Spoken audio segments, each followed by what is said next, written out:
Hello, my name's Adrian Goldberg and welcome to the Byline Times podcast. The Byline Times is what the papers don't say, what radio doesn't report and what telly doesn't tell you. This time, new figures showing a sharp rise in the number of care leavers facing homelessness. The figures come from the government's annual Statutory Homelessness in England report, and they show that 3,710 care leavers were either homeless or under threat of homelessness in the year 2022-23. That represents a rise of 33% since 2018. To find out what lies behind the statistics and what we can do about it, we're joined by Sophie Shasby, who is a relatively recent care leaver, and Katharine Sacks-Jones, who is CEO of Become, a national charity for children in care and care leavers. Before we do, though, just a reminder that the Byline Times podcast is funded by subscriptions to the Byline Times. That's our brilliant monthly newspaper, which combines the best of our online offerings with content that you can't read anywhere else. Find out how to subscribe over at bylinetimes.com. And if you have already taken out a subscription, thank you. Welcome then to Katharine and Sophie. Sophie, before we started recording, you told me a little bit about your story. You're nearly 26. You left care, and like many care leavers, you were given a grant of £3,000 and allocated a flat.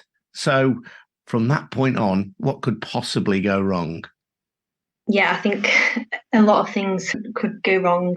You know, I was 17 at that time. And unlike most people that age, not particularly ready for that, not particularly ready to live independently, and not just needing sort of all the furniture, but there was a lot of other things that come with living independently. So the bills, managing financing, budgeting, which are things that care leavers don't get much support with.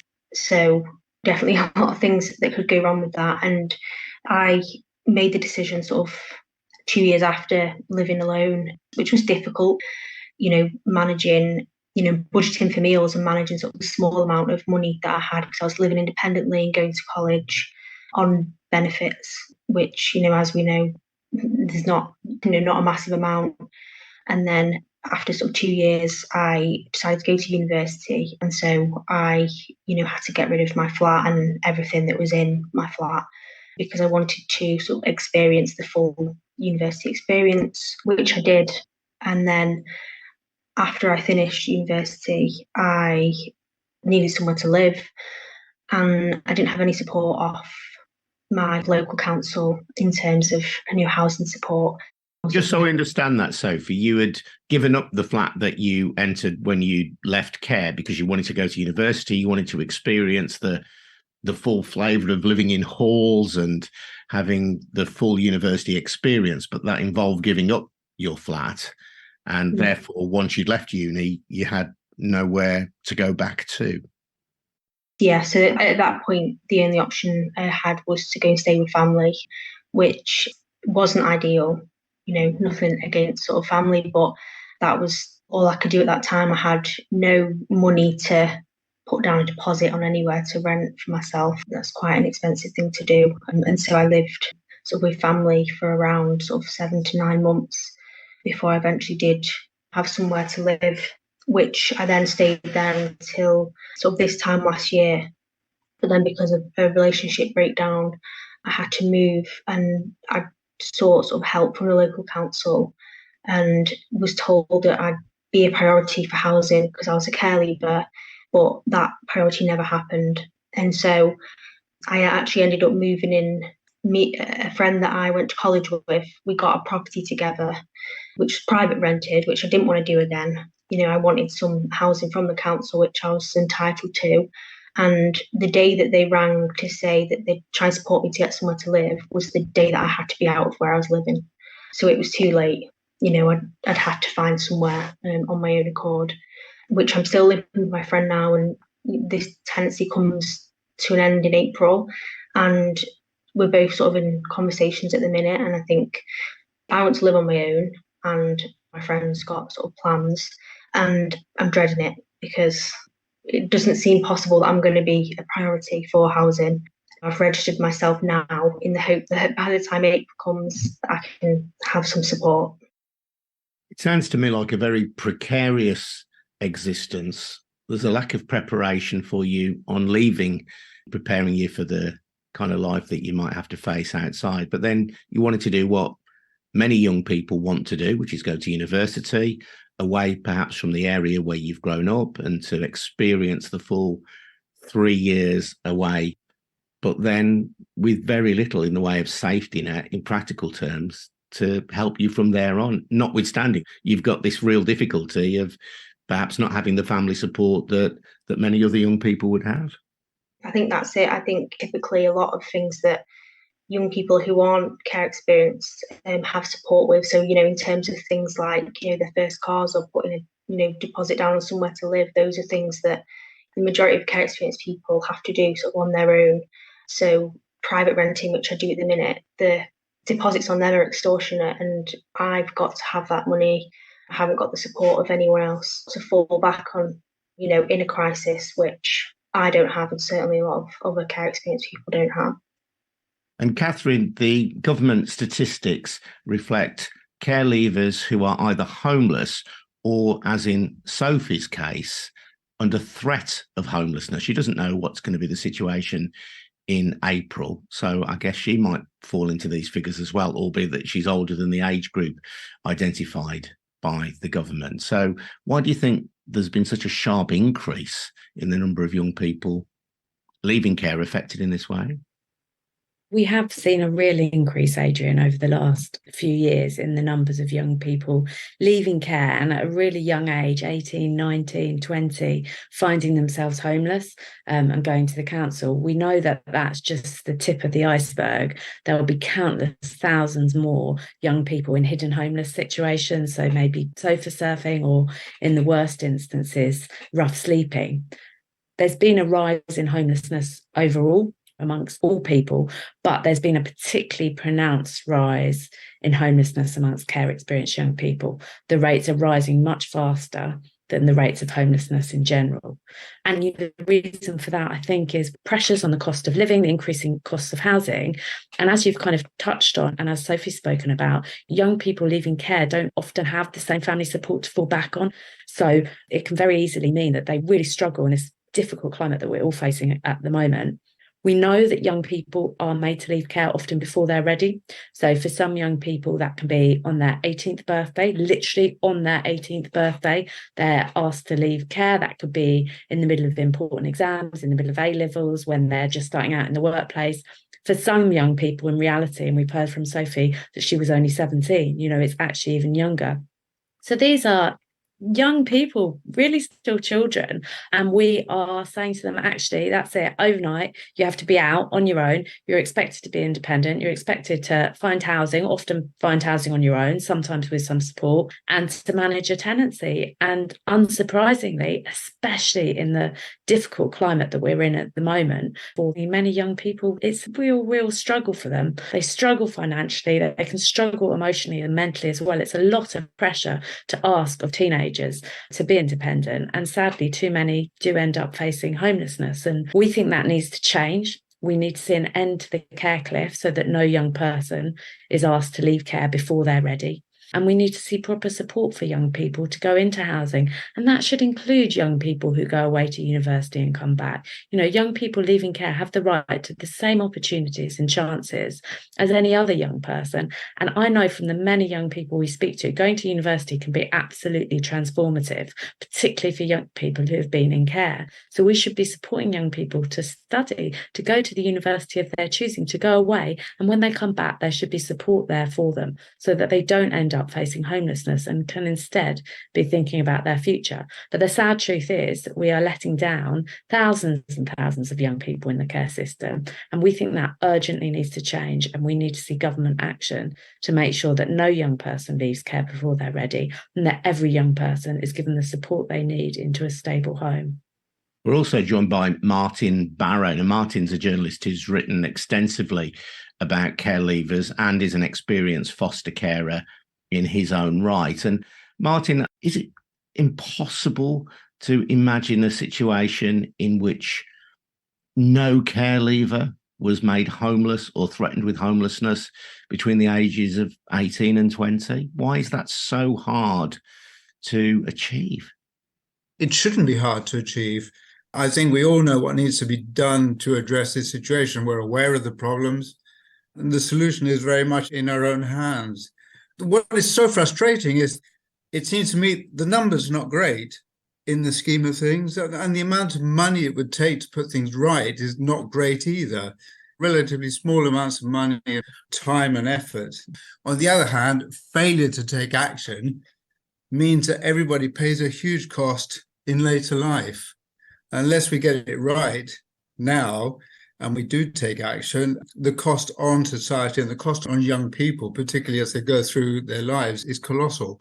And this precarious situation in which care leavers find themselves is simply the culmination of living through a precarious system. So this sense of precariousness exists from the moment children or young people come into care. We're talking today about care leavers, but those last 2 or 3 years of care can be just as precarious, and young people are treated with the same sense of almost detachment and lack of care. And I think care leavers are one of the most visible kind of articulations of this problem, but it exists pretty much throughout the care system. And Katharine, how much of this is about lack of provision for local authority housing, lack of provision for housing association housing? It's no excuse because care leavers have an entitlement to housing. But is that what lies underneath this? Yeah, I think Martin's absolutely right that this is a broader problem than just young people leaving care. We have record numbers of children in care, more than we've ever had before, so over 100,000 in the UK. And the truth is that we have a system in crisis. There are not enough places for young people in care to live. And so we see high levels of instability, young people being moved around, often moved to another part of the country, away from everything and everyone they know, sometimes multiple times a year. And then when it comes to leaving care, often young people find themselves on their own, and we see these kind of issues. There is a housing shortage in this country. Yes, that is absolutely true, and that needs to be addressed. Housing is extremely unaffordable for many young people. But like Martin said, we're talking about relatively small numbers of young people leaving the care system. It's about 10,000 young people leave care every year. We simply have to do better. And I think if we're honest, not enough attention has been paid to this issue. Government have not made this enough of a priority, and we need to see that change. We are failing some young people in society who are in some of the most vulnerable situations. There are few things you can do that's a greater intervention in someone's life than removing them from their family home. And we absolutely need to be doing everything possible to make sure that we give these children, that we give these young people the best possible start in life. And that must mean helping them with housing, so we don't see so many young people leaving care and becoming homeless. It is actually a scandal. And I think to somehow say that we're not able to do something, it's just not true. These are not vast numbers. We could easily solve this problem. Everyone knows what we need to do. Now we just need to get on and do it. Sophie, the state or the local authority where you live are de facto your parents in this situation. How do you feel you've been treated? It's like a split 50-50. I was supported while I was in care, and then I was only 17 when I left care. And as much as I was prepared in terms of washing my own clothes or how to check when the electric goes off and those sorts of things, but those things compared to things that we face now, and that is nothing. Like, I should have been prepared a lot more and had a lot more work on broader things. In terms of the support from the council with housing, I think that's really poor. They say that we're a priority and we should be a priority, but where that priority is, I don't know, and because that certainly hasn't happened for me. It gives me little hope and trust in that. And what other kind of support have you had? I mean, anybody who is a parent and who doesn't have children in your situation will know that at the age of 18, young people are not just ready to go off into the world. I think that's, most people who are past that age will understand that your support continues into your late teens, your early 20s, sometimes even into your 30s. Is there anything out there for you past the age of 17 when in your case you left a care home? Yes, I did sort of have the support of a PA, the personal advisor. How I describe it is like a little bit of a step down from a social worker. And you have them, if you're in education, it's up until you're 25. If you're not in education or employment, it's up until you're 21. And I had that support. But again, when I left university, that support kind of backed away quite a bit. But in terms of support that I have had, which I think should happen in all areas, but the local council where I was looked after child, and they commission a charity and they provide support in terms of like mentoring, mental health activities and sort of social engagement. But they're a charity and they rely on fundraising to be able to support care leavers. But I know that that isn't available in all areas, and they actually support care leavers up until they're 28. So I do have the support of them. But when it comes to things like housing, it is the council that makes that decision for, care leavers being a priority.